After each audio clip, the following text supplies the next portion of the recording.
O seu podcast de criptomoedas está começando. Ouça agora o Bitcast.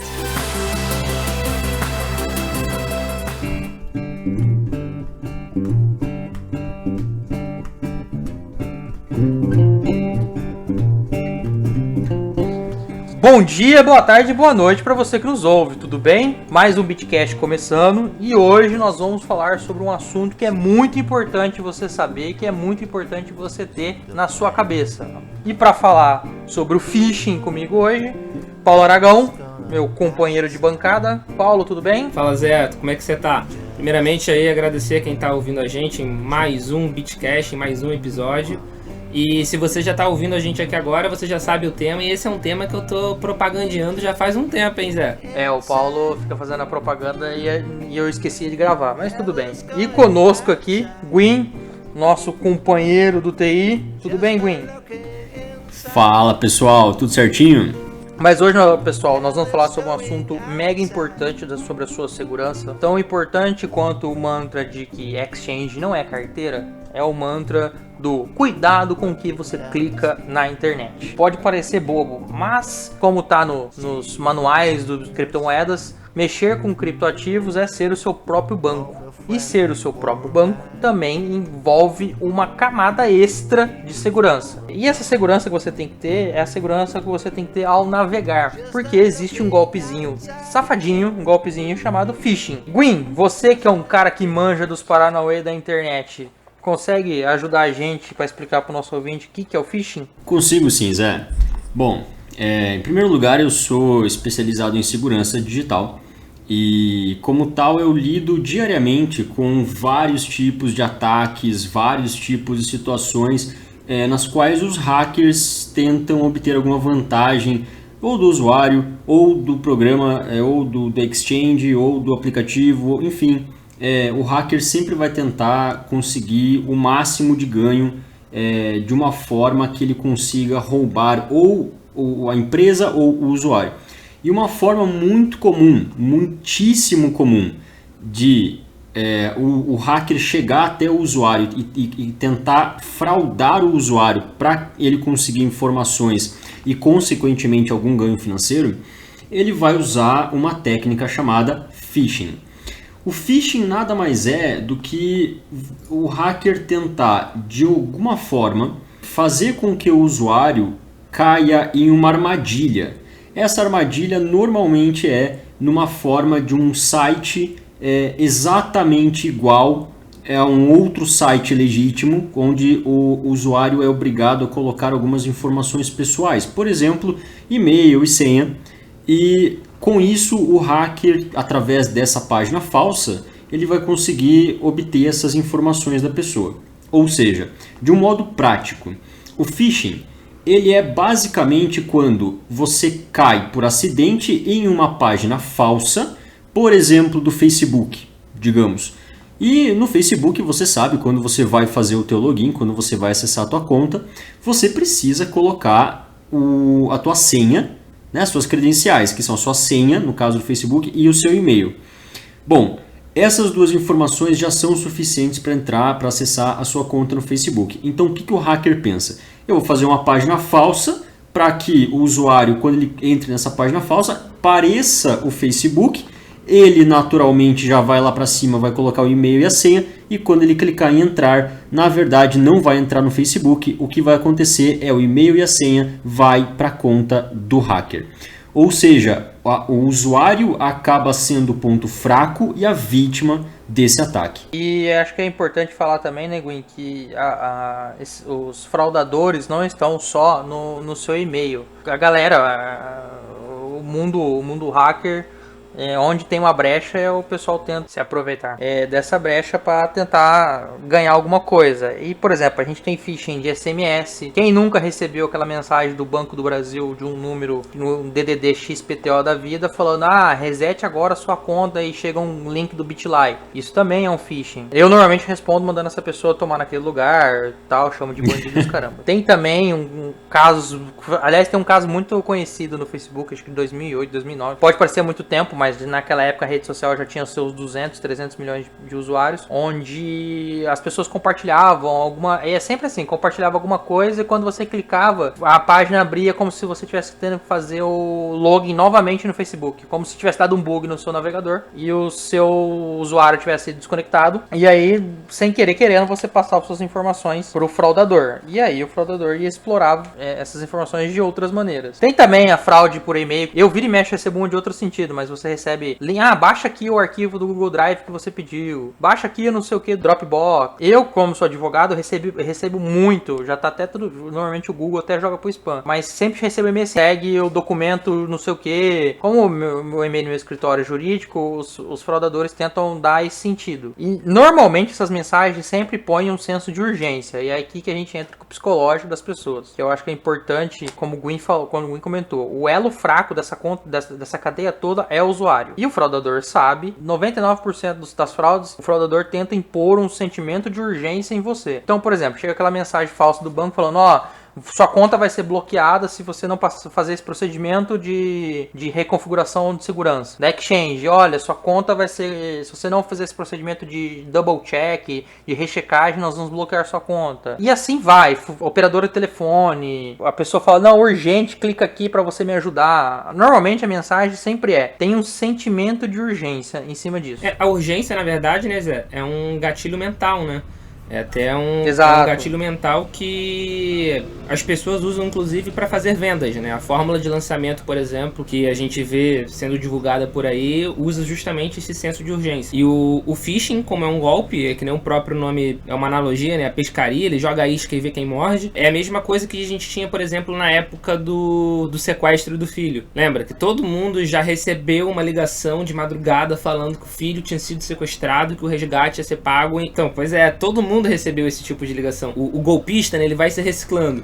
Mas o senso de urgência, que é um gatilho que funciona e funciona muito bem, ele só é realmente reaproveitado, né? Aliás, eu quero falar, inclusive, de um outro golpe que não tem a ver com phishing, mas eu vou fazer uma adendo que até o Gwyn me ajudou a esclarecer para um colega meu, que óbvio que eu não vou revelar o nome. Mas o que tá acontecendo muito na internet? Gwyn, você lembra disso, do nosso querido indiano? Lembro. Isso é recorrente, depois eu achei, mas as pessoas estão trancafiadas em casa por causa da quarentena, né? Todos nós temos nossa necessidade. E aí, até fica a dica, se você for bater uma punheta, tampa a câmera. Gwyn já me ensinou isso. Tampa a câmera. Conhecimento de causa, esse conhecimento de causa é muito bom.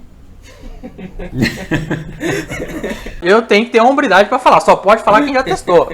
Então eu tenho a obrigação pra falar. Qual que era a treta? A pessoa que recebeu a e-mail era um alto executivo de uma empresa brasileira e tal. E ele falou, pô, aconteceu isso, pô, cara. E é verdade, você sabe, né, Zé? Pô, quarentena. Falou, não, pô, bicho, te entendo, relaxa. Coisa natural nossa, pô, quem nunca? Aí eu falei, pô, mas e aí, cara? Aí o cara falou, aí qual que era o segredo da mensagem? Aí o cara mandava um e-mail falando, ó, eu invadi sua conta já há 120 dias, tem tudo que você fez e tal, tem um vídeo de você se masturbando, etc. E como prova de que eu invadi sua conta, tá aqui a senha do seu e-mail. Qual que era o problema? E a pessoa, puta, só que aí pedia um pagamento em Bitcoin. Aí a pessoa, antes de pagar, e ele ia pagar, tá? Aí outro detalhe, tava pedindo $1.000, $1.500. Pra essa pessoa não era nada, mas ele falou, cara, isso é uma extorsão, a gente sabe como é que é extorsão. Começa assim, depois aumenta, pô, tô fudido, e aí? Eu falei, cara, para, como assim sabe a senha do seu e-mail? Pô, ele acertou a senha do meu e-mail e tal, foi me dar seu e-mail. E eu joguei o e-mail dele no I Have Been Pinned, que vou deixar o link aqui pra você saber, que é um site que reúne todas as coleções de vazamento de dados da internet. Eu joguei o e-mail dele lá, batata, o e-mail dele tinha sido vazado. Eu falei, cara, na verdade, você foi vazado, você, cabeçudo, não troca suas senhas. A minha senha é quase que padrão. Eu falei, pois é, ele fez uma engenharia socialzinha vagabunda, mais um negócio tentando te enganar, e você ia pagar Bitcoin pra ele, sendo que ele não tem a foto sua batendo a punheta. E isso tá sendo muito comum nessa quarentena, porque um advogado do escritório me entrou em contato comigo, que tinha um amigo que passou por isso, amigo, e não sei o que, e me perguntou, paga ou não paga? Eu falei, cara, relaxa. Já conversei com um amigo meu de segurança, que era o Gwyn, falou, ó, isso aí tá com cara de indiano, inclusive, porque ele tá falando dessa maneira, tá com um sentimento de urgência dessa maneira, tá sendo mal educado e tal. Eu falei, cara, isso não é verdade, relaxa. Aí, mesmo batata, pega o e-mail, joga lá no banco de dados e sai lá, ó, o seu e-mail tava no banco de dados XYZ que foi hackeado, sua senha vazou, troca sua senha. Então, cuidado, esse golpe tá pegando bem na quarentena porque a gente tá preso em casa, não pode namorar, né? Quer dizer, eu posso namorar porque eu sou casado. Esse golpe, né, Zé, é o sextortion, que estão chamando de extorsão de sexo, só que na verdade não é nem de sexo, é sextortion. Ele até surgiu um pouco antes, a gente tem uma matéria no Criptofácil, se eu não me engano, disso no início de março. Até o que a gente colocou lá na matéria, que já tinha inclusive alguns bitcoins arrecadados, carteira, que estava sendo utilizada para pedir esse resgate, né, digamos assim, essa extorsão. É o famoso jogar verde para colher maduro, né? Porque se você jogar isso no e-mail de a cada 100 homens, você vai acertar em 80, 90. Então, a chance de você conseguir intimidar a pessoa é muito grande. E para vocês verem como é que essa história de phishing antiga, lorota, existe desde quando acho que a humanidade aprendeu a falar. Desde quando a humanidade é a humanidade, tem sempre alguém que tenta passar um migué no outro. Só lembrarmos do personagem americano que embasou aquele filme, que eu esqueci o nome, que eu vou colocar depois aqui. Prenda-me se for capaz. Que deu um monte de golpe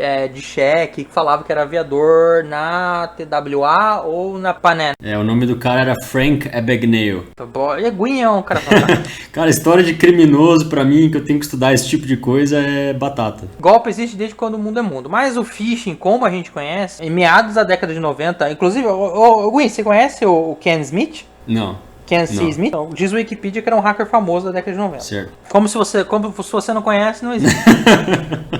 Ele dava um ataque de phishing em nome do UOL, em fóruns, falava que ele era a UOL, tá? American Online. Para que você, millennial, que nasceu agora, que nasceu com banda larga, antigamente a American Online era aquela empresa que mandava CD de provedor de internet para todo mundo acessar a internet por ela. Ela era famosérrima e quebrou na bolha das pontas. E ele dava o golpe falando que era representante da American Online e pegava os dados das pessoas em fóruns. E aí, de posse de e-mail, essas coisas, o samba acontecia. Mas falando especificadamente sobre o nosso querido ramo das criptomoedas, e eu acredito que é por isso que você, nosso querido ouvinte, está ouvindo o Bitcast, falou, tá, existe, a gente sabe que existe, phishing tá aí, eu recebo uns 3 e-mails por dia, graças a Deus o Google já tá jogando tudo pro spam mesmo, mas bobeou, chega uma besteira. Inclusive, vou revelar nomes, Jansen, nosso parceiro de Bitcast, caiu num phishing esses dias, Gwen sabe disso, foi falar lá no grupo da firma, falou, vocês trocaram a senha do Instagram? Falei, não, pô, recebi um e-mail aqui, falando que ia acessar a conta do Instagram, não sei da onde. Falei, cara, pera aí. Quando ele foi tomar ciência, ele falou, cara, era phishing, ainda bem que eu não fiz nada. E eu já caí também, já caí de clicar no link. A gente invariavelmente vai clicar no link de phishing, porque nem a pessoa mais treinada, exceto o Gwen. Eu já caí em phishing também, só pra servir de consolo pra alguém que tá ouvindo aí. Eu já também caí. Eu já caí em phishings. Inclusive, coloquei a minha senha, coloquei o meu e-mail. Não vi, realmente não vi, porque eu tava na pressa, só que era um e-mail de jogo, era uma senha tosca de jogo. E eu ainda digitei errado. Né? Tanto é que eu recebi um e-mail depois dizendo que estavam tentando acessar a minha conta do Hotmail e não conseguiram, estavam errando várias vezes a senha. Quer dizer, aí que me caiu a ficha, puta, aquele e-mail lá era um golpe, era phishing. E antes de nós passarmos para algumas dicas e alguns conselhos que vocês usuários devem ter, a gente mandou algumas perguntas para a Brasilex e para a Bitcoin Trade. A primeira pergunta é: como vocês lidam ao saberem que estão usando um produto de vocês como phishing? E qual o procedimento que vocês adotam? Só para que vocês saibam quem é quem, o primeiro áudio sempre vai ser da Bitcoin Trade e o segundo áudio da Brasilex, tá bom? Basicamente, a gente trabalha com alguns parceiros e uma equipe interna de segurança para monitorar e ficar de olho em possíveis tentativas, né, do uso da nossa marca para qualquer coisa, inclusive para phishing. Então a gente tem aí robôs que trabalham ao nosso serviço buscando informações das marcas, né, Bitcoin Trade, e também temos aí pessoas que analisam diversos fatores, incluindo coisas em dark web, enfim, fazemos um trabalho bem complexo e bem grande nesse sentido. Contamos com parceiros que nos ajudam também a monitorar isso na internet. Quando a gente identifica alguma coisa, ou um phishing ou alguma coisa que está fazendo com que a nossa marca seja exposta de forma ilegal, irregular, a gente realiza então o que a gente chama de takedown, que é basicamente a gente trabalha para tentar derrubar aquilo que está sendo feito, ou através de ordens legais, enfim, a gente busca a polícia, busca ordens do governo, ou através de buscas pela própria internet. Então, às vezes a gente tem servidores clandestinos, a gente acaba derrubando os servidores para justamente não afetar aí os nossos clientes com esse phishing, né? Eu diria que hoje 95% dos ataques são realizados fora do Brasil, com domínios e infraestrutura internacional. E aí a gente tem um caminho que a gente segue para esse takedown. E temos outro caminho que a gente segue quando o ataque é feito através de servidores ou usando domínios nacionais. Então, obviamente, com domínios e infraestrutura nacionais é muito mais fácil, muito mais rápido. Inclusive, a gente pode ativar processos judiciais do que quando é fora do Brasil, que é bem mais complexo, porém a gente consegue fazer o takedown também desses acessos. A gente tem aí um índice muito grande de takedown, a gente chega hoje a mais de 95% dos casos a gente conseguiu limpar e ter sucesso. Nós entendemos que esses ataques podem acontecer com qualquer empresa, de qualquer segmento, e nesse sentido a Brasilex aciona uma conduta interna de segurança para acabar com o golpe o quanto antes, seja por medidas comportamentais do público que possa vir a acessar uma página contendo um golpe, ou seja por medidas de segurança na plataforma. A outra pergunta também foi: quais as medidas que vocês tomam para evitar que seus clientes sejam vítimas de phishing? Então, a primeira coisa que a gente faz é justamente um trabalho bem focado de prevenção. Então, a gente envia e-mails aos clientes com informações de segurança, explicando aos clientes como os phishings são executados, dizendo como eles podem se precaver, então olhando toda a parte de nomenclatura do site, tomando cuidado com o endereço errado, escrita, enfim, uma série de coisas. Nós produzimos um vídeo que está nos principais canais da Bitcoin Trade, no nosso YouTube, Instagram, e esse vídeo basicamente explica como é que os vilões agem, né, na parte de phishing, então como é que eles fazem para fazer isso. E mesmo assim, se depois de tudo isso os nossos usuários ainda foram afetados por phishing, a plataforma conta com recursos internos que ela acaba prevenindo clientes de serem roubados. Então a gente tem prevenção por localidade, então dependendo da localidade que o usuário está se logando, a gente tem um comportamento na plataforma. A gente tem um comportamento de inteligência artificial que olha se aquele profile, né, a forma com que aquele cliente está executando as suas ações é o que ele faz costumeiro, né, o que ele costuma fazer. Se tem um desvio aí, a gente recebe alguns alertas. A gente trabalha com processos de transferência, né, de cripto. Então, para o cliente transferir uma cripto, ele precisa ter a carteira cadastrada, a carteira validada e ele ter autorizado. Enfim, uma série de coisas que a gente vem implementando na plataforma para que o cliente possa se sentir seguro. Nós acreditamos que a informação é a nossa principal aliada nesse assunto. Por isso, fazemos um trabalho muito forte de conscientização para que nossos clientes não sejam vítimas dessa prática maliciosa. Recentemente, nós enviamos uma campanha de instruções por e-mail para falar sobre os diferentes tipos de golpes que existem. Nesse e-mail, nós orientamos sobre a segurança na web. Uma coisa que ajuda muito é orientar os usuários sobre identificar se ele está mesmo navegando no site oficial da Brasilex, que contém o selo SSL, que é aquele selinho em formato de um cadeado que fica no topo do navegador. Esse cadeadinho significa que o site tem um certificado de segurança para funcionar. E ainda falando sobre e-mails, nós temos um mecanismo de segurança para autenticar todos os e-mails que a Brasilex envia. Nós chamamos de frase de segurança e também ajudamos os nossos clientes a usarem. Basicamente, essa frase de segurança por e-mail é cadastrada pelo próprio cliente na plataforma. E aí, a partir desse cadastro, todos os e-mails que a Brasilex enviar, obrigatoriamente devem ter a frase de segurança criada pelo cliente ali no rodapé da mensagem.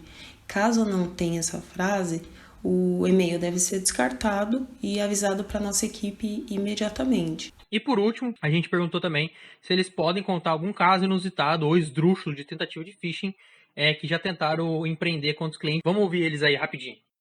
Na realidade, isso é até curioso, porque a Bitcoin Trade só teve 2 casos até hoje. A gente não teve nenhum outro caso, graças a Deus a gente conseguiu antecipar e bloquear antes desses ataques serem enviados. Mas os 2 casos são muito semelhantes, são casos basicamente clássicos, onde o vilão enviava um e-mail para os clientes dizendo: olha, a sua conta na Bitcoin Trade foi bloqueada, clique nesse link para desbloqueá-la.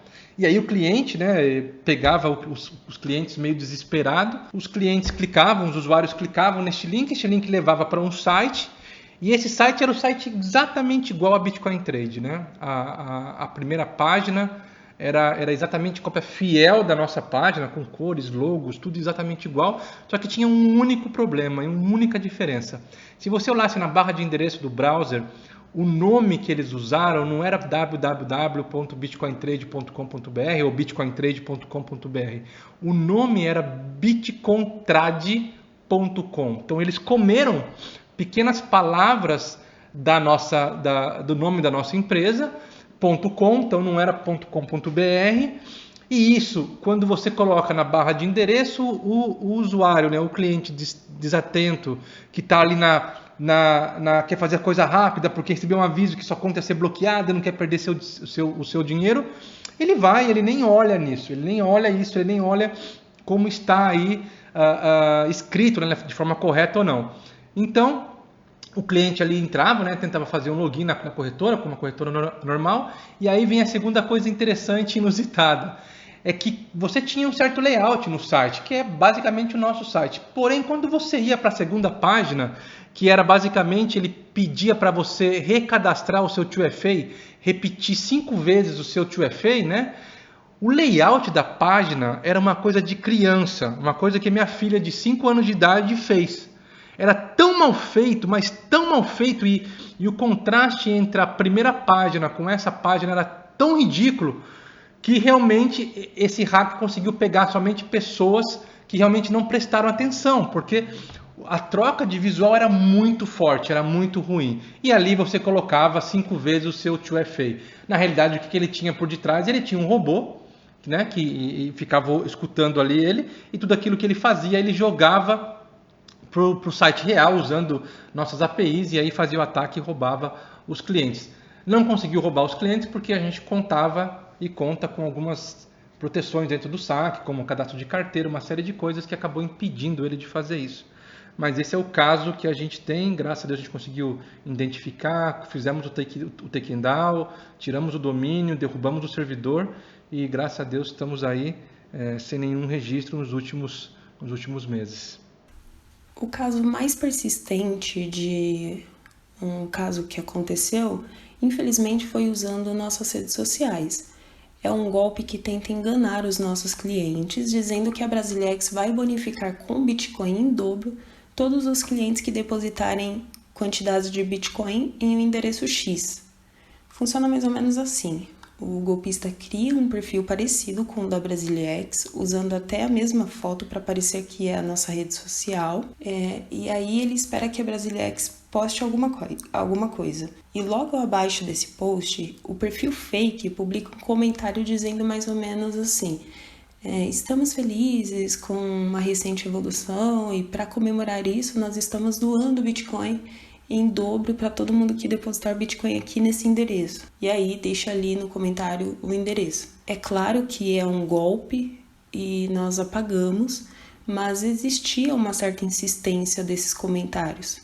E o pior é que vários outros fakes iam no mesmo comentário para falar coisas do tipo: eu transferi e deu certo, eu transferi meio Bitcoin e recebi um inteiro. E um golpe desses pode levar outras pessoas a acreditarem que essa é uma ação feita por nós mesmos. Então nós tivemos que fazer alguns informativos e nós tivemos que expor completamente esse problema e pedir para a nossa comunidade ajudar a denunciar esses perfis. Em seguida nós entramos em contato com a rede social pedindo ajuda e conseguimos fazer com que esses comentários fraudulentos parassem de ser postados, mas ainda assim existe uma monitoria 24 horas em nossas redes para nos certificarmos de que nossas redes estão seguras. Mas como é que a gente evita, Gwen? Qual que é a coisinha maravilhosa que a gente tem que ativar na nossa exchange que barra 99,99% dessas tretas? Bom, antes de falar de como você consegue mitigar esse tipo de situação, vamos fazer uma diferença aqui, uma diferença básica entre um golpe comum que vem por e-mail e phishing. Todo mundo já viu aqueles e-mails que você recebe de spam, tipo, aumente seu pênis em 10 centímetros em 4 dias, né? Eu nunca recebi isso. Então, assim, existem essa natureza, né? Golpes dessa natureza, que não são phishing. Eles podem também ser phishing, mas alguns não são phishing. Eles simplesmente pedem lá para você comprar um produto e tal, então é realmente alguém querendo vender um produto, de repente não entrega o produto e tal, mas aí a gente está falando de um outro tipo de fraude. A fraude do phishing é quando eles tentam imitar uma fonte legítima, um site legítimo ou uma instituição legítima e tentam com isso enganar o usuário e tentar convencer o usuário a dar informação para eles, né? O usuário realmente digitar a senha, digitar o e-mail, digitar as credenciais dele em algum lugar. A grande dificuldade disso é o seguinte: sempre a tua senha ela vai ser a mesma, certo? Se tua senha é banana123, a tua senha vai ser banana123 até você mudar a senha, né, para outra senha e aí vai passar a ser outra senha. Então, partindo dessa premissa, aí a gente cria um ponto fraco em um sistema, por exemplo, em uma exchange. Qual seria esse ponto fraco? Que se eu tiver acesso, um hacker, tiver acesso à sua senha e ao seu e-mail, ou seja, ao conjunto de credenciais que eu posso usar para logar na tua conta, eu consigo acessar a tua conta na plataforma real, certo? Isso é um problema. Agora, se você tiver um jeito, se você tiver alguma ferramenta para colocar na exchange de algum jeito que faça a exchange determinar que a senha ela será mutável, ela vai mudar a cada tanto tempo ou ela não pode ser usada novamente, como é o caso de um two-factor, né, um segundo fator de autenticação, é um jeito de você conseguir, você não é muito difícil de você impedir que o usuário caia em um phishing, porque é culpa do usuário. E às vezes o usuário ele tem 60 anos e não sabe mexer no computador direito, então recebeu um e-mail dizendo: sua conta na exchange tal precisa de uma retificação de alguma coisa, ele vai clicar e vai dar as informações ali, pode ser hackeado. Então é muito difícil você evitar que o usuário dê as informações. Agora, o que é importante é você evitar que o hacker pegue essas informações e acesse, utilizando essas informações, a exchange ou o serviço, a instituição, e aí possa de fato causar algum ônus, causar algum prejuízo para o usuário. Então você consegue fazer isso através de verificações adicionais. Uma boa tática de verificação adicional é o two-factor, o Google Authenticator ou o Alt ou alguns outros aplicativos que você precisa de uma senha que fica mudando toda hora. Você coloca a senha lá e você autentica que você de fato é a pessoa criadora da conta legítima, né? Outro fator que poderia evitar um caso de um phishing acontecer e ter um prejuízo, dar um prejuízo para um usuário, é uma segunda autenticação, de novo, veja, segunda autenticação, mas dessa vez por algum outro método. E-mail é uma boa sugestão. Só fazer um adendo, só não me coloca a senha da exchange e a senha do e-mail, tá? Exatamente. Não, fudeu. Isso é importante, porque muita gente acaba repetindo as senhas, né? Pô, eu tenho que criar mais uma senha, que saco, vai lá, repete a mesma senha, não tem segurança alguma adicional. Se no caso você for utilizar vários serviços e você estiver utilizando cada um desses serviços separadamente, e você for colocar uma senha para todos os serviços, por favor, não faça isso, tá? E veja que quem está te falando isso é um hacker, tudo bem? Não faça isso, isso é uma péssima ideia. Eu não consigo definir em palavras quão ruim essa ideia é. Não crie uma senha para todos os seus serviços, tudo bem? Crie uma senha mestra e nessa senha mestra você coloca, por exemplo, um gerenciador de senha, né? Coloca, por exemplo, uma senha muito complicada, mas uma senha só, então como é uma só você vai lembrar, e coloca essa senha em um gerenciador de senhas como o LastPass ou o OnePassword, certo? E a partir desses programas, você vai criando outras senhas que você não precisa lembrar, porque o programa ele vai lembrar para você. Então, se você instala o LastPass no teu computador, você consegue evitar muitas dessas fraudes, né? Quando acontece um vazamento, por exemplo, você vai estar salvo, porque cada site vai ter uma senha diferente. Então, nesse sentido, o LastPass é muito importante. Agora, se você estiver pensando especificamente em phishing, como é que eu vou me proteger do phishing? Tenta colocar nas plataformas, nas exchanges, nas carteiras, em todo serviço que você usa. Tenta ver se esse serviço tem algum fator secundário de autenticação, tá? Um segundo fator de autenticação. Pode ser um Google Authenticator, pode ser um Aut, pode ser uma senha que é enviada por teu celular, apesar de não ser tão seguro quanto um Authenticator, mas também é mais seguro, você aumenta o nível de segurança, então né, já vale, isso já é bom, melhor do que como você está.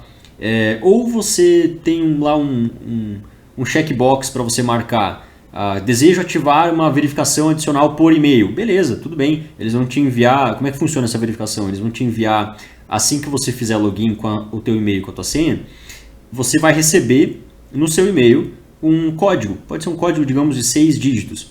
E você vai só copiar aquele código, voltar na página e colocar o código na página só para ter certeza, para a página ter certeza de que você de fato é a pessoa, o dono legítimo daquela conta, certo? Então, do ponto de vista do hacker, você quebra ele completamente. Porque o hacker, através do phishing, ele consegue as suas credenciais. Ele não consegue esse número, né? Essa senha adicional que é criada de tempo em tempo e é trocada de tempo em tempo também para garantir um fator de autenticação secundário. Esse fator ele não consegue. Ele não consegue essa segunda senha. Então, por isso que é muito importante você ter essas ferramentas sendo implementadas em exchanges, em serviços de criptomoeda principalmente porque é um honeypot, né? É um pote de mel para hackers. Se o hacker rouba um dinheiro na vida real, né, um banco, evidentemente ele vai deixar rastros, isso vai ser um pouco complicado para ele. Agora, se ele rouba criptomoeda, isso fica muito mais fácil, porque a gente está falando de um dinheiro que está no meio dele, né, em que ele manja, que é a internet. E é muito mais fácil de ele esconder. Então, e além disso, não pode ser desfeito, né? Uma transação, por exemplo, de Bitcoin, ela não pode ser desfeita. Você não consegue ir lá e vou desfazer isso aqui para voltar no tempo e a transação sumir. Não tem como fazer isso, certo? Então, especialmente em casos de criptomoeda, é extremamente importante que vocês criem sempre um segundo fator de autenticação em todos os serviços que vocês usem com frequência, que vocês coloquem dinheiro lá, né? Justamente para não cair em um phishing, que às vezes eu sei, pode até parecer uma coisa idiota, você pensa, eu não vou cair em phishing, phishing vai ser esses golpezinhos aí de aumente seu pênis, né? Não, existem phishings que são muito bem elaborados, existem phishings que são até com target, com um alvo específico para você. São um caso específico chamado de spear phishings. São phishings que são orientados a um alvo, a uma pessoa, tá? Então pode ser que alguém saiba que você é dono de uma empresa tal, e coloque lá em cima do e-mail, ó, dono da empresa tal, ou sei lá, Jorge, CEO da empresa tal, você tem teve as suas credenciais roubadas, ou alguém invadiu a sua conta, ou sua conta foi acessada de, sei lá, Nevada nos Estados Unidos. Se não foi você, clique aqui, né? E aí, obviamente, o cara vai clicar ali e pronto, você já vai ser encaminhado para uma página falsa, onde o Fisher ele vai roubar as suas informações. Sintetizando, se você deixa o teu dinheiro parado numa exchange, o que a gente não recomenda, mas a gente sabe que algumas pessoas fazem isso, porque já estão deixando aquela ordem danadinha ali, esperando um bom momento, entendemos, tá certo. Se você faz isso, ativa a senha rápida que o Guin falou, que é o One Time Password, que é o Two-Factor que a gente conhece. Ativa uma camada extra de segurança, ativa o Two-Factor. Se tiver e-mail, ativa o e-mail. Porque redundância nunca é ruim. E principalmente porque ali você vai ter uma razoável certeza de que mesmo se você cair num phishing, a pessoa pode até acessar a sua conta. Inclusive tem até isso em exchange. A pessoa pode até acessar. Mas para fazer operação de saque, essas coisas, precisa de uma confirmação extra. E se a sua exchange que você usa não oferece isso, cai fora. Exato. Cai fora, porque isso não é um padrão de segurança mínimo. É muito importante, né, a gente entender aonde que a gente está colocando nosso dinheiro, porque às vezes a gente coloca em uma exchange que não, parece ser confiável, e até pode ser confiável, mas não tem protocolos sólidos de segurança. E isso é um problema muito grande, porque ele vai te expor, né, ele te expõe a um problema que pode ser um phishing, pode ser até um XSS, ou qualquer outro problema de segurança, ele pode estar aí.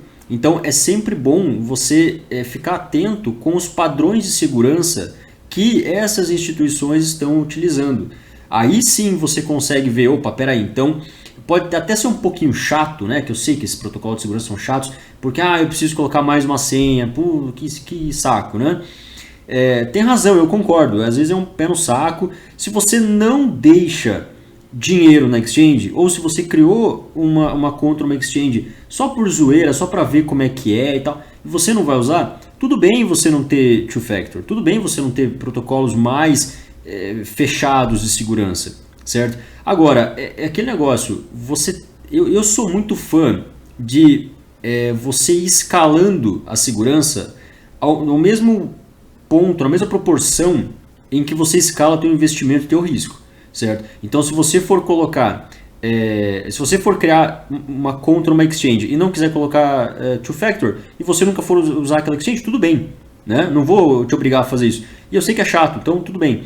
Agora, se você está colocando dinheiro, se você está investindo, se você está pegando dinheiro do seu bolso e arriscando naquela exchange, olha, eu recomendo fortemente que você preste atenção a esses requisitos, esses protocolos de segurança e você os fortaleça cada vez mais. E um protocolo adicional para a vida. Eu já advoguei para um banco brasileiro e, cara, é batata. A pessoa receber ligação, não, eu sou seu gerente, não sei o quê. Eu não falo com meu banco pelo telefone, por exemplo. Eu sou cliente desse banco que eu represento até hoje. E assim, me ligou, vai tomar um passa-fora meu no telefone. Falou, olha, querido, se for urgente, o meu gerente tem meu dado, ele me liga. Acabou, não enche meu saco.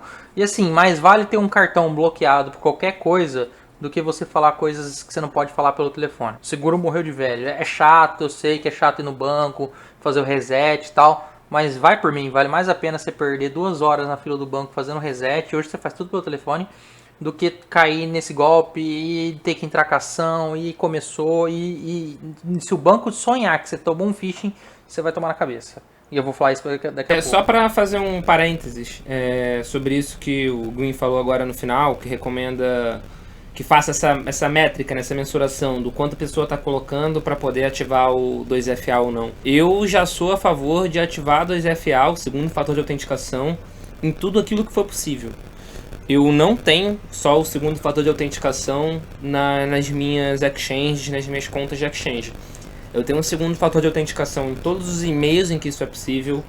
Eu tenho um segundo fator de autenticação na minha conta de Facebook. Então, em tudo que é possível, eu ativo o segundo fator de autenticação. E isso evita muito golpe, não só golpe no mercado da cripto, mas golpe da sociedade como um todo. Há pouco tempo, no meu Instagram pessoal, eu gravei um vídeo sobre uma tentativa de golpe que me fizeram do WhatsApp, que era o golpe de clonar o WhatsApp. Um golpe que é muito bobo, é muito besta, mas tá pegando muita gente, porque é justamente numa ligação, tem um blá blá blá, tem o nome de um amigo seu, tem uma situação, eles devem fazer um estudo, uma engenharia social para isso, né? Então já chega com target em você, que nem o Gui falou. Ele já sabe quem é você, já sabe quem são seus amigos e vão te dar um discurso muito factível, né? Muito próximo à realidade. Mas mesmo que eu passasse o código de recuperação para a pessoa, se ela não tivesse o meu segundo fator de autenticação, nada adiantaria. Então, o segundo fator de autenticação é realmente um dos segredos da vida, na minha opinião. Então, o Gwyn pode ter essa visão de mensurar se você vai utilizar ou não. Eu já falaria que se você não tem certeza, você já coloca. Se você não for usar, você nem vai precisar se preocupar com esse segundo fator de autenticação. E isso deixa eu te interromper um pouquinho. Isso é uma coisa interessante, eu gostei que você colocou esse ponto, porque assim, sempre é bom você ter o ideal. Mas se você tiver mais, é melhor. Concorda? Sim, com certeza. Absolutamente. Com certeza. Né? Então se você coloca o Two Factor em todos os... eu vou acessar um site específico de um jogo que não tô nem aí se alguém me hackear. Mas se você colocar um Two Factor ali, você vai estar mais protegido que meio mundo, né? Sim. Então isso certamente é um fator de tranquilidade para você. Você sabe que você não vai ser invadido. Então mesmo que você não estejamos falando a respeito de eu vou perder uma conta, mas esse fator de segurança maior, mais elevado, ele te traz tranquilidade. Porque você sabe que mesmo que, digamos que haja um vazamento tal, e a tua senha lá fique exposta, ou que o site tenha um problema e a tua senha fique exposta, ou você caia em um phishing e o hacker consiga a tua senha. Enfim, de uma multiplicidade de fatores, de pontos de entrada, você está protegido contra todos eles. Porque você tem o two-factor, você tem o segundo fator de autenticação. Então, muitas vulnerabilidades do programa, da empresa, você já quebra ali, né? E uma outra coisa o Paulo falou a respeito do WhatsApp. O WhatsApp ele tem o segundo fator de autenticação, é super, super, super fácil você colocar, ele até aumenta demais a segurança, porque eu já estou vendo muita gente caindo nesse problema, especialmente o pessoal de mais idade, né, que não sabe usar bem o WhatsApp, não sabe usar bem o celular. Eles caem muito nisso porque eles não entendem que se eles passarem aquele número de 8 dígitos ali, eles vão estar dando o acesso do WhatsApp para uma outra pessoa, né? E na pressa, na urgência, com esse sentimento de urgência, com essa pressa, você não se liga, você não presta atenção. E você acaba passando, você acaba dando ali para o bandido aquela senha, aquele código. Isso pode ser ativado no WhatsApp, ele pode ser ativado no Telegram também. O Telegram também tem um segundo fator de autenticação. Isso aí cria uma tranquilidade na cabeça da pessoa, porque ela sabe que mesmo se ela for alvo de um hacker desse tipo, né, de um bandido desse tipo, ela vai estar tranquila que mesmo se eles conseguirem a senha, mesmo se eles conseguirem esses 8 dígitos, mesmo que eles conseguirem acessar, a pessoa ainda vai estar protegida porque tem um segundo fator, uma outra senha que o bandido, o hacker, não terá. Sim, e uma outra coisa, né, que a gente não tem muito no Brasil, aí eu vou puxar mais para a parte das exchanges, eu vou voltar um pouco mais para o nosso mercado. Eu ia falar isso, mas fala. Já até sabe o que é, né? Que estou voltando para o nosso mercado, que é justamente o segundo fator de autenticação físico, que é uma KID, uma YubiKey da vida. É claro que eu sei que a quantidade de usuários que de fato utilizariam essa funcionalidade, essa feature, é muito reduzida. Isso eu sei. Hoje essa é a verdade, essa é a verdade absoluta. A quantidade de pessoas que tem uma YubiKey, uma KID, é muito reduzida. Mas, de novo, aonde é possível, eu uso. Aonde é possível, eu ativo. O meu e-mail, por exemplo, ele é protegido com um segundo fator de autenticação físico. Porque eu não confio, por exemplo, em botar como segundo fator de autenticação um número do celular. Que a gente viu recentemente muitos casos de clonagem de chip. A gente viu isso acontecendo. Eu concordo com o Gwen que nem sempre dá para ativar tudo. Mas aonde dá, assim, eu tô ativando. Porque a gente é do meio de criptomoeda. Eu acho que o que a gente mais vê todos os dias no mercado, é algum tipo de golpe. E golpe novo, às vezes. Eles reinventando golpes antigos e fazendo a reciclagem, né? Nada se perde, né? Tudo se transforma. Então, onde eu consigo ativar, eu ativo. O 2FA físico, eu entendo as exchanges falarem que não tem demanda. Porque realmente não teria. Mas o que a gente precisa? Se a gente precisa do que a gente já tem a demanda ou a gente precisaria de algo novo? Vai muito da mensuração do risco também, né? Se a pessoa ela tem pouco dinheiro ali, talvez não seja negócio ela ter um fator de autenticação que seja físico, que demande até um esforço maior dela. Se ela tiver milhões de reais ali dentro, se for realmente alguém que precise de uma segurança absolutamente maior, porque o risco dessa pessoa, o risco que essa pessoa assume ao deixar muito dinheiro, muita criptomoeda dentro de um sistema desse, realmente aí faz sentido, né? Você pensar, mas eu preciso de uma coisa melhor do que essa exchange me fornece, porque isso para mim não é suficiente. Então eu acho que uma mensuração do risco ela traria até mais comodidade para a pessoa que investe R$100, né? E também deixa a pessoa que investe R$100 entendendo mais do que ela está fazendo, porque senão você complica demais o processo para uma pessoa comum, né? Para uma pessoa que não entende de segurança, que não é exatamente do nosso meio, que está mexendo com isso muito, por exemplo, a Dona Maria, né? O seu João... Respeito a Dona Maria.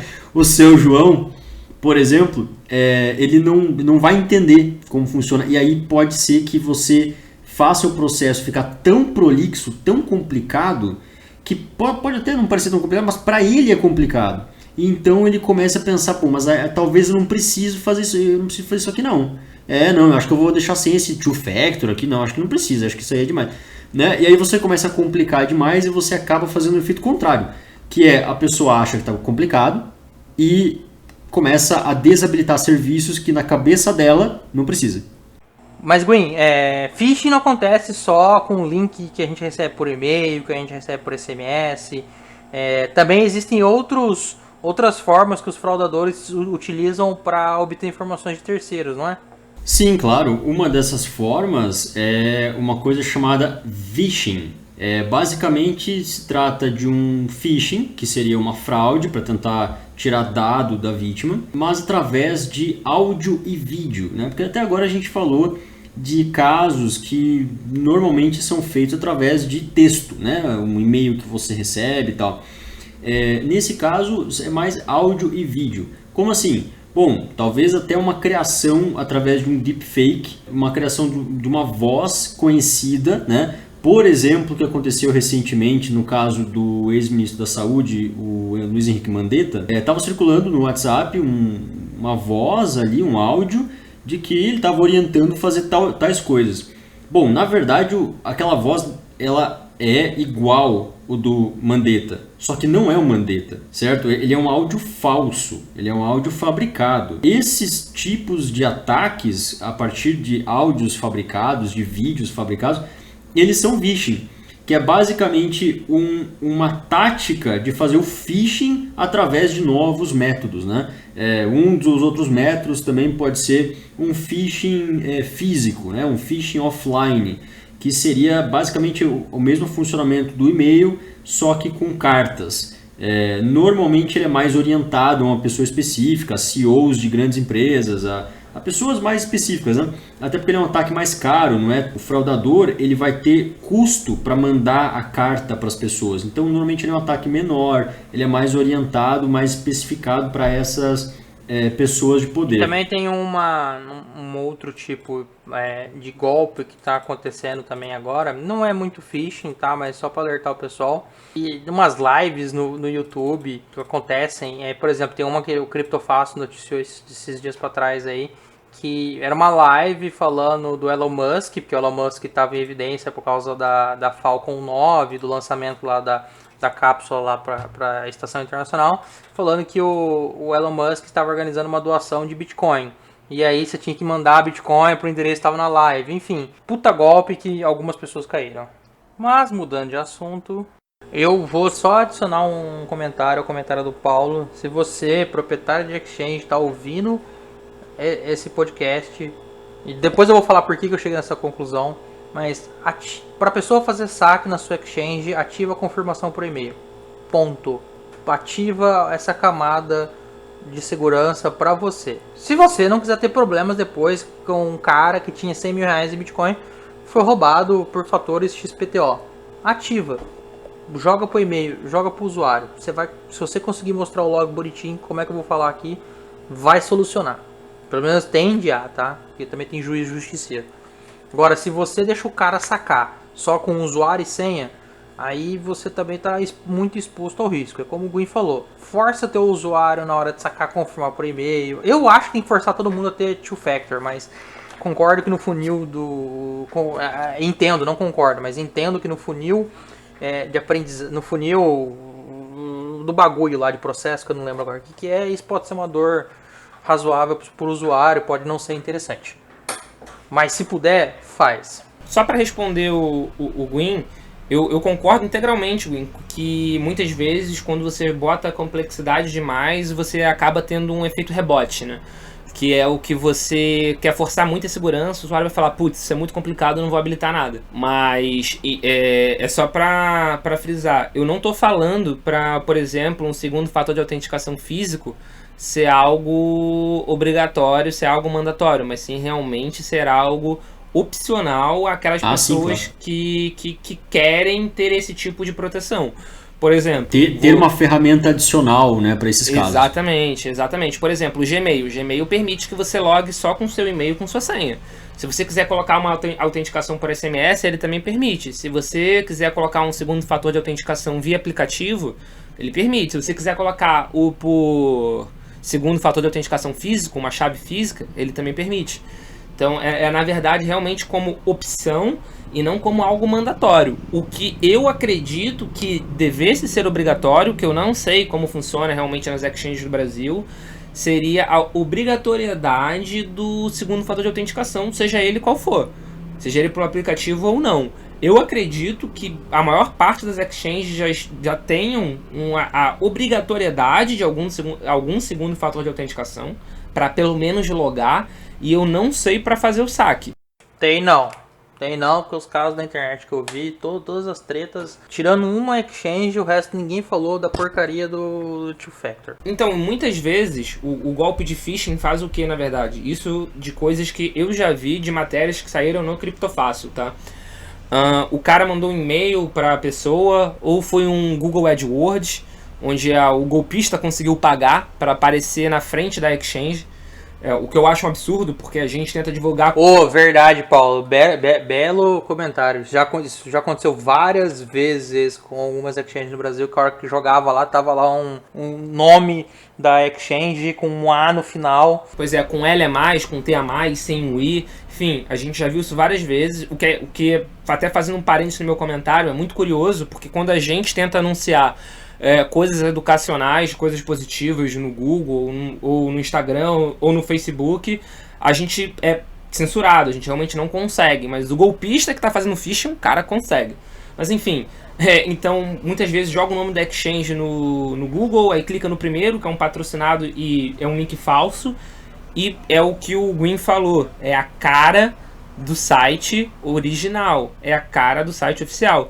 E muitas vezes tem um campo, inclusive, do segundo fator de autenticação. Então tem phishing que o cara digita o usuário, o cara digita a senha e o cara digita o 2FA para logar. Então, naquele momento, o golpista do outro lado pega todas essas informações, não sei como ele faz isso, de forma automática, e loga na conta do cara. Então, é o que eu falei, eu não sei se as exchanges obrigam, as exchanges brasileiras, né, no caso, obrigam o segundo fator de autenticação para realizar o saque. Mas, o segundo fator de autenticação apenas para logar, os golpistas já estão dando os cambalachos, dando as cambalhotas dele para conseguirem passar por isso. Até foi curioso que recentemente, em junho de 2020, que é quando esse episódio está sendo gravado, teve uma exchange que fizeram um phishing utilizando o nome dessa exchange.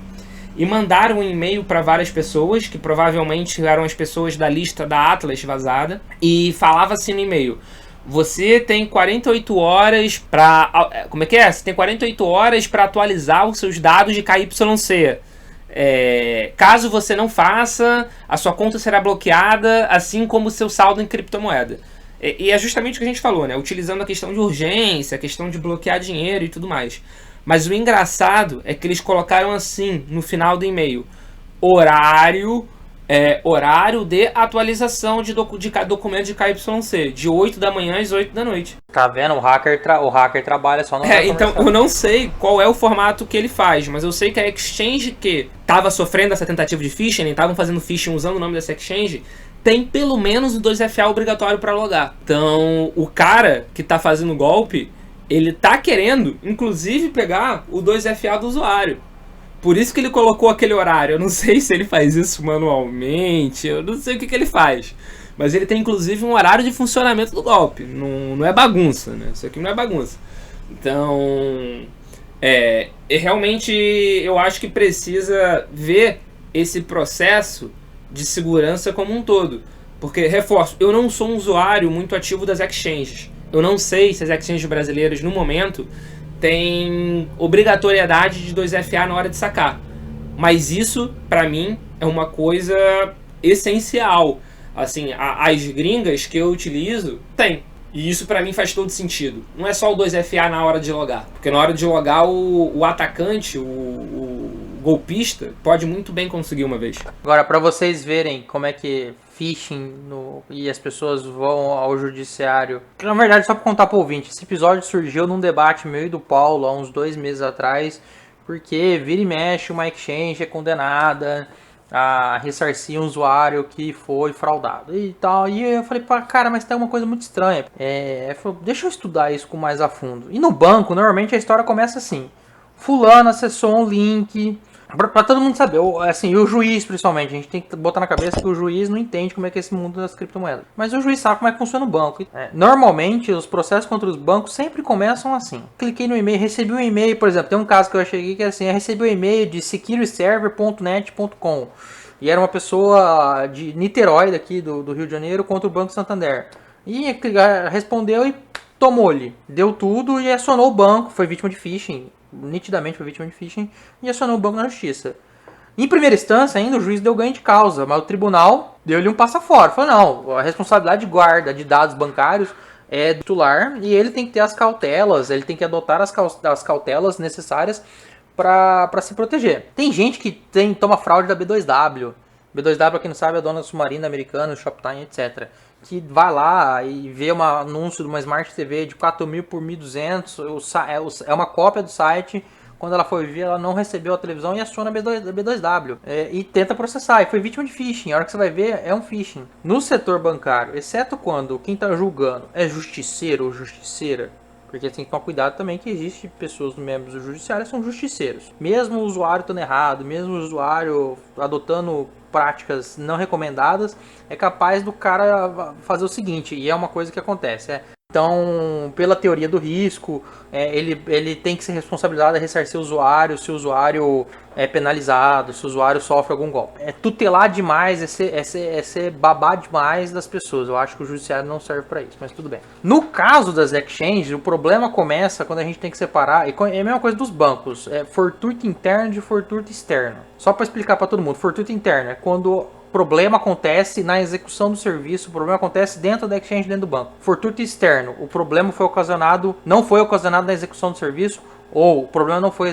ocasionado pela exchange ou pelo banco. Phishing é um fortuito externo. Por quê? Porque você não mexeu no processo do banco, no processo da exchange. Você induziu a exchange a erro. Nessa história toda, a exchange também é lesada, porque ela é induzida a erro. E o problema maior que você vai ver os processos da exchange é que, primeiro que o juiz fala, esse negócio de Bitcoin. E a pessoa sempre começa assim, roubaram dinheiro da minha conta. Todos os processos que eu olhei uns 20 e poucos processos. Todos os processos assim, roubaram dinheiro da minha conta. Roubaram dinheiro da minha conta, eu tinha X, tá aqui, de repente, de um dia pro outro, eu não tive mais X. Puta, lá vai a exchange. Não, realmente, mas olha só, ela pode ter sido vítima de alguma coisa. E explica, mas tem juiz que tem exchange que não consegue explicar direito, não junta log, não junta nada. Teve uma exchange, que eu não vou falar o nome por respeito, mas que tinha quase convencido, assim, aparentemente, pelo relatório do juiz, tinha quase convencido o juiz falou, realmente, a exchange trouxe aqui, mandou oficial UOL, que era do e-mail da pessoa, o UOL confirmou que no dia, naquela hora, a pessoa teoricamente logou no e-mail, que é sinal de que o fraudador, pelo menos a pessoa da suposta fraude, tinha acesso ao e-mail da pessoa, que confirmou o link do e-mail dessa exchange. O problema foi que quando o juiz, né, que ele jogou o nome da exchange no Google, ele viu que naquela época a exchange passou por um problema de segurança. E a exchange tomou na cabeça. O juiz falou, olha, eu tô achando que isso aqui é problema interno, não é fortuito externo, mas é fortuito interno, você vai responder. E a exchange teve que ir lá indenizar em 40 mil reais, devolveu 30 e mais 10 de dano moral e etc.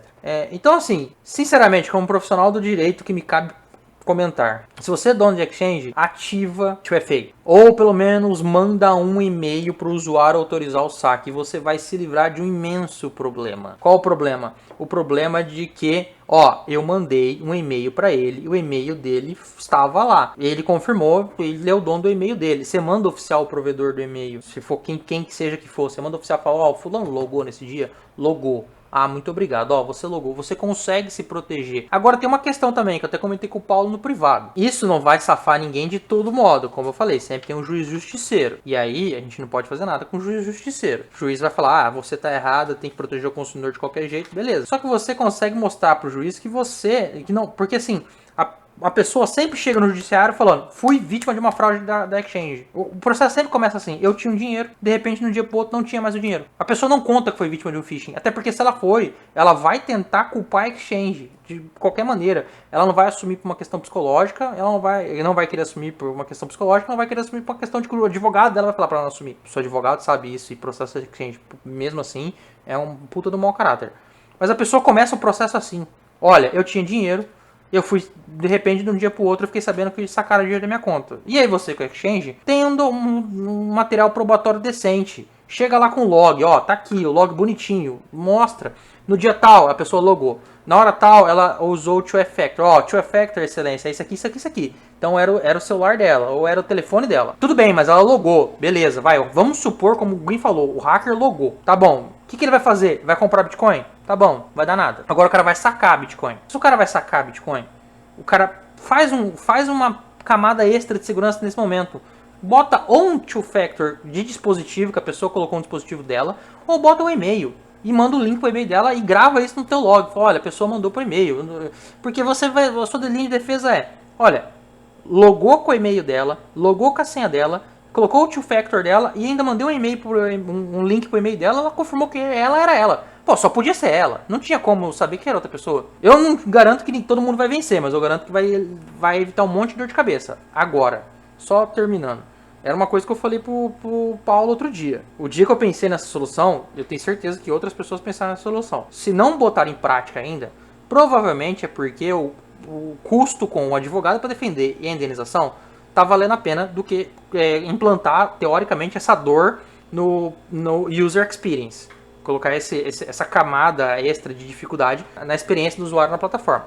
Aí é uma escolha gerencial, não é mais uma escolha só jurídica, uma escolha de negócio, uma escolha de business. Aí é problema do dono da plataforma. Isso que o Zé falou eu achei muito relevante, porque assim, é fazer a exchange evitar o acesso do fraudador. Mesmo que tenha sido um caso fortuito externo, mesmo que tenha sido culpa da pessoa, do usuário, mas isso ajuda a exchange, certo? Isso ajuda muito a exchange, o setor jurídico da exchange. Além disso, a segurança, esses fatores de autenticação a mais, essas ferramentas, né, que a gente tem falado até agora, de segurança, elas também servem como marketing, porque você está mexendo com o sistema financeiro. E segurança é uma coisa que todo mundo procura quando vai utilizar um sistema financeiro. Então, nesse caso, me parece evidente, de um ponto de vista de business, que seria uma boa ideia você usar mais segurança na cara do usuário, né? Mesmo que isso complique um pouco mais a parte da experiência do usuário, mas mais segurança significa você sair por aí dizendo que você usa as ferramentas tal. Você, na sua exchange, tem o two-factor, você tem a autenticação tal, você tem a autenticação por e-mail, enfim, você se importa com a segurança do usuário, com a segurança dos ativos que o usuário tem ali dentro. Eu acho que isso joga muito a favor da exchange. Eu concordo com isso que o Gwen falou, que poderia muito bem ser utilizado para marketing, como uma forma de propaganda de fato, porque quem não se preocupa com segurança, a nível usuário que não se preocupa com segurança, ele gosta de falar que se preocupa com segurança. Então, de um jeito ou de outro, isso pode ser utilizado realmente para marketing, porque os usuários vão gostar dessa afirmação. Mas a respeito da parte do judiciário, que o Zé estava falando, isso me preocupa um pouco, assim, a forma como tem acontecido atualmente com as exchanges. Porque acontece, uma exchange, ela não é responsável pelo phishing, assim, diretamente responsável. Ela poderia ter o protocolo XYZ de segurança que evitaria. Não, beleza, tranquilo, concordo. Mas ela não é diretamente responsável por aquela ação pelo phishing. Então, o usuário caiu em um golpe. O usuário digitou o e-mail, a senha e o segundo fator de autenticação muitas vezes. Pelo menos o para logar, né? O usuário perde, entre aspas, o dinheiro. O usuário processa a exchange. A justiça manda a exchange pagar o que o usuário perdeu. Isso foi um autogolpe. E se na verdade o usuário que, entre aspas, caiu no phishing participou do esquema? Quem garante que não? E isso foi até a origem do podcast, né, desse tema, que foi quando teve uma matéria dessa que o Criptofácil noticiou. Aí eu mandei mensagem pro Zé falando, cara, e se foi autogolpe? Como é que a gente falaria? Porque nada garante que não foi um autogolpe. Nada garante. E eu até vou usar o exemplo que eu dei pro Zé no dia que a gente estava conversando. Quem me segue sabe que eu sou vascaíno. E o Vasco teve um presidente muito icônico que morreu em 2019, que é o Eurico Miranda. Grande Eurico Miranda, formado nos corredores da gloriosa Faculdade Nacional de Direito, minha faculdade. É isso aí. Eurico, inclusive, faria aniversário semana passada, se eu não me engano. Semana passada, do dia da gravação desse podcast. Torcedor, junho de 2000. Mas enfim, por que eu dei esse exemplo pro Zé? Aconteceu uma ou duas vezes o seguinte episódio com o Dr. Eurico Miranda. Teve jogo em São Januário, ele pegou a renda do jogo, ele botou numa maletinha. Ele saiu de São Januário com a maletinha com dinheiro na renda debaixo do braço e foi assaltado. Que coisa. Foi assaltado. Só que essa renda tinha seguro. Então, o Vasco recebeu de volta o dinheiro da renda que foi roubado. Mas de boa. Quem garante que ele não se auto-roubou? Ninguém.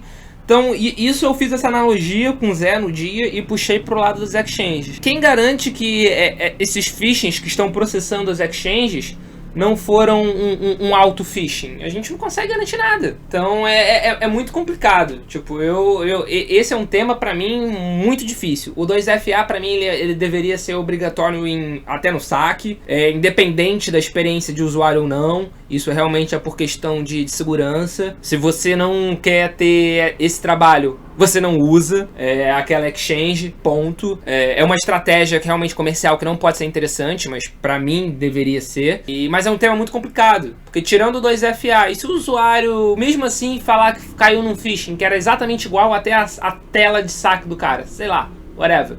É um tema muito complicado, assim, pra mim.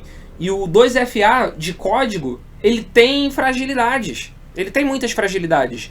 Por exemplo, aonde a maior parte dos usuários guardam o QR Code que eles usam para gerar os 2FA no aplicativo. A maior parte dos usuários, eu te garanto que guarda ou no desktop do computador ou no e-mail. Fazer um adendo. exchange, banco virtual, eles passam por um problema de Know Your Customer que o resto dos ramos financeiros não passa. Que é, ele não tem certeza que eu sou eu. Na hora que eu vou fazer minha verificação, mesmo ou de segurança ou de documentação, é um achismo, é uma probabilidade, tá? Isso é por quê? Porque ele nunca me viu. A diferença quando eu vou no banco, no meu banco físico, e vou lá e assino o contrato na frente, a instituição financeira tem um pouco de segurança, porque ela sabe que o gerente olhou para mim, falou, não, o Zé existe, tá bom.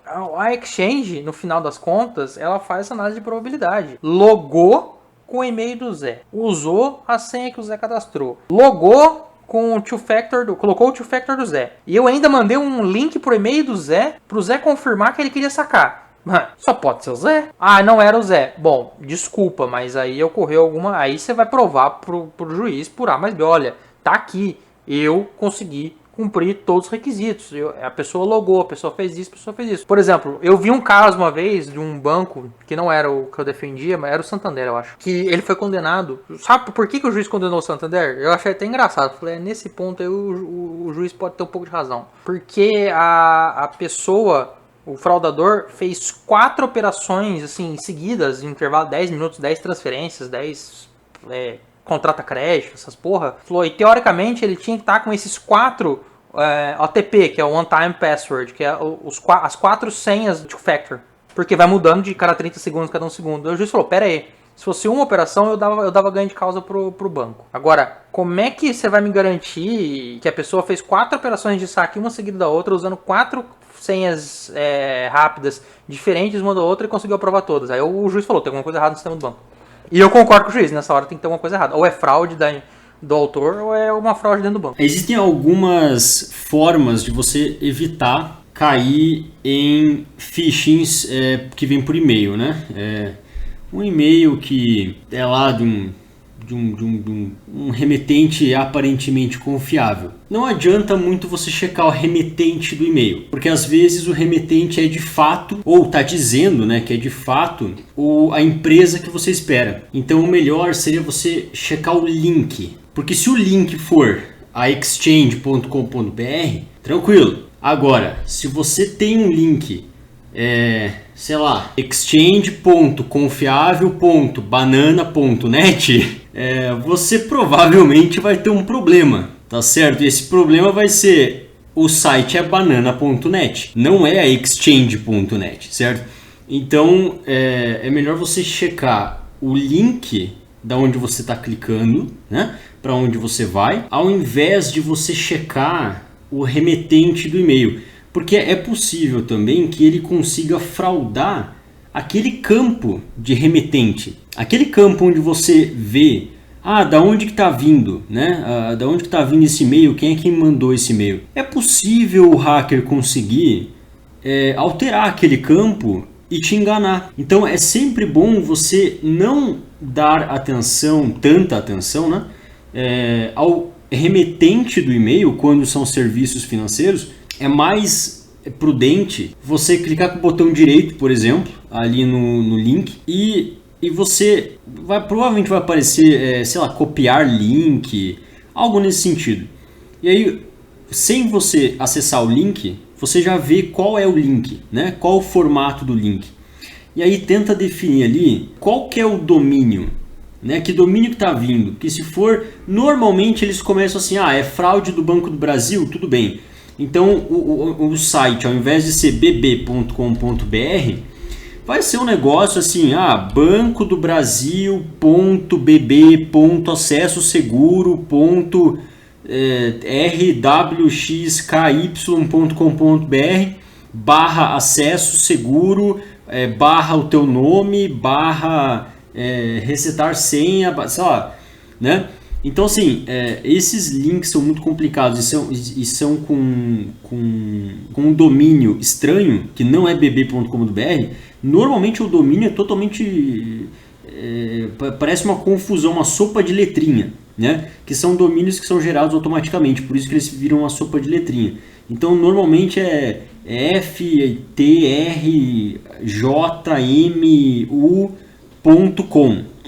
Certo? Não faz o menor sentido esse domínio, né? Não é um domínio de fato, ele é um domínio fake, digamos assim. um domínio criado por um robô, cujo trabalho é simplesmente enviar e-mail para você e tentar fazer você cair num phishing, certo? Para que daí eles consigam pegar os teus dados de acesso. Agora, normalmente, da onde que eles conseguem, de onde que esses hackers, esses robôs conseguem o teu e-mail? Né? Porque, você fica pensando, caramba, mas eu recebi um monte de phishing, por que eu? Né? Por que minha mãe não recebe? Por que meu irmão não recebe? Bom, muitas vezes eles pegam isso de sites de vazamentos, né? De vazamentos de sites. Normalmente um vazamento acontece, esse vazamento ele vai para a Deep Web, essas informações com todas as informações de todos os usuários oriundas do vazamento, elas vão parar em mercados ilegais da Deep Web. Esses mercados eles não são indexados, ou se são indexados, são muito porcamente indexados, então é muito difícil encontrar e, portanto, é muito difícil punir, né? Muito difícil denunciar, tirar essas informações de lá. Evidentemente existem ferramentas que te ajudam nesse sentido. Existe uma ferramenta que eu particularmente gosto, que é o Xarca.com. Você cadastra lá o teu e-mail e se houver um vazamento, se houver qualquer informação que esteja no teu e-mail ali, em sites da Deep Web, em sites que são conhecidamente usados por criminosos, né, por hackers, ele vai te avisar. E vai te avisar assim, olha, o que você tem que fazer agora? Você tem que trocar a tua senha. Como que você faz isso? Você tem que trocar assim, né? E já te dá uma orientação de como fazer. Existem serviços dessa natureza e eles protegem demais a pessoa. Por quê? A partir daquele momento que o vazamento acontece, é só uma questão de tempo até você começar a receber phishing. E como o Zé falou, muitas vezes o Google mesmo ou o Hotmail, ou o Yahoo, enfim, o e-mail que você estiver usando, ele já identifica aquilo como sendo spam. E aí nem te mostra na caixa de entrada, ele já envia direto para a pasta de spam e já dá um fim naquele potencial phishing. Agora, pode ser que um outro e-mail passe, né? E aí é que mora o perigo, porque se um outro e-mail passar, você vai pensar, mas eu uso esse serviço, aconteceu alguma coisa, eu vou clicar nesse link. E na hora você não pensa que é um phishing. Na hora parece que é uma coisa legítima, parece que é uma coisa que faz sentido, você clica e aí você cai em uma armadilha. Então, tá bom, Gwen. Muitíssimo obrigado. E uma última dúvida. Tá com dúvida? Não clica no link no e-mail não. Loga na plataforma. Exato. Se for uma mudança de segurança necessária, você pode ter certeza. Na hora que você logar, você vai tomar um pop-up da plataforma e falar, implementei um negócio aqui que você vai ter que passar por uma rechecagem, tá? Obrigado. Recheca. Clica na dúvida, acessa o serviço e dá um double check lá para ver se tá tudo bem. Que aí você se livra de qualquer problema. Terminando, minha gente, quero agradecer novamente a audiência e a paciência dos nossos ouvintes que ficam conosco até o final. Se você tá vendo isso no YouTube, dá o botão no like aí, adoro falar isso. Eu nunca falo isso. Sempre esqueço, só lembro no final quando eu tô editando. Se você tem alguma dúvida, quer esclarecer alguma coisa, fala conosco pelos vários contatos, pelo Criptofácil ou pelo contato@bitcash.site. Pode falar conosco no Telegram, tem um grupo do Universo Cripto no Telegram. O que não falta é lugar para falar conosco. Tem um grupo tem a página no Facebook da Universo Cripto no Facebook, tem a página no Facebook do CF no Facebook, óbvio, né? No Facebook. Enfim, dúvidas, causos e grilos, procura a gente. E eu acredito que no final desse episódio esteja claro para o nosso ouvinte que ativar Two-Factor, ativar uma camada extra de segurança, não cai o pinto, não cai a teta, e é muito bom e muito prudente. E para você que é proprietário de alguma plataforma, para você que opera alguma plataforma, para você que é gerente de operações de alguma plataforma, vai por mim, coloca uma camada extra de segurança obrigatória na hora de sacar, nem que seja um link no e-mail da pessoa. Você já vai ter um excelente argumento de defesa na hora de se livrar de qualquer problema. Como disse o Paulo anteriormente, para mim toda exchange deve ter two-factor. Eu concordo. Toda exchange tem que ter two-factor já na sua concepção, quando a pessoa está fazendo o programa, quando a pessoa está fazendo a exchange, ela já tem que entender que aquela situação ali, ela demanda, por ser um serviço financeiro, ela demanda uma proteção maior e, portanto, um two-factor muito provavelmente obrigatório por todas as pessoas. Então acredito realmente que foi isso, gente. Foi muito bacana conversar tanto com você, Gwen, quanto com o Zé. O Zé eu sou obrigado a escutar o dia todo, todos os dias. A gente conversa bastante no privado. Mas com você não, Gwen, é sempre uma honra, assim, a gente ter essa sua voz de locutor, eu poder escutar essa sua voz de locutor. E, porra, tu conhece muito desse tema, então eu fiquei muito feliz que você participou com a gente dessa vez. E eu queria agradecer também quem tá ouvindo a gente, quem tá compartilhando a gente aí nas redes sociais. Cada vez mais vocês estão compartilhando sobre o Bitcast. Eu gostaria realmente de agradecer todo mundo.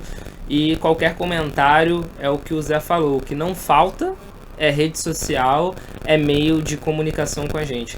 Então, qualquer dúvida, mandem pra gente, qualquer comentário, qualquer sugestão. E a lição principal, eu acredito, desse podcast, desse episódio do Bitcast, é ativem o segundo fator de autenticação no que for possível, e no que não for possível, cogite e pense se você realmente precisa utilizar aquele serviço em específico. Se você precisar muito, tenta mandar mensagem para o serviço pedindo para que eles implementem o segundo fator de autenticação. É isso aí, galera. Mais uma vez, muito obrigado e até a próxima. Valeu! Falou! Este episódio foi uma produção da UniversoCripto.net em parceria com CriptoFácil.com.